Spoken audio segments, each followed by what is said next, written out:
আসসালামু আলাইকুম। আশা করি আপনারা সবাই ভালো আছেন। আলহামদুলিল্লাহ আমিও ভালো আছি।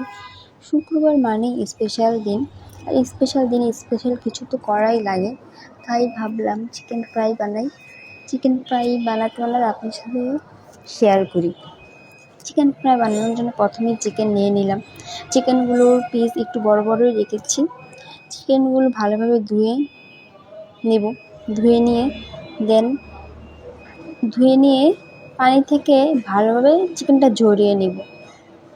চিকেনের মধ্যে যাতে পানি না থাকে, ভালোভাবে ঝরিয়ে নিতে হবে।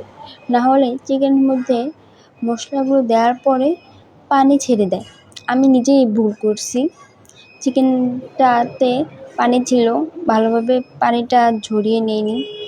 তারপরে চিকেনের মধ্যে দিয়ে দিব টক দই, গোলমরিচ গুঁড়ো, মরিচ গুঁড়ো, সামান্য পরিমাণ হলুদ, লবণ, পরিমাণ মতো সয়া সস, টমেটো সস আর গিয়ে লেবুর রস দিয়ে 1 ঘন্টার জন্য ম্যারিনেটে রেখে দিব।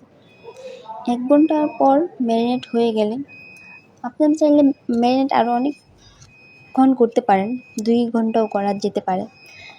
আমার হাতে টাইম কম ছিল তাই আমি 1 ঘন্টাই রেখেছিলাম ম্যারিনেট শেষে চুলায় কড়াই বসে তেল দিব। পরে মিডিয়াম হিটে তেলটা গরম করতে হবে এবং মিডিয়াম হিটে চিকেন ফ্রাইটা করলে ভালো হয়।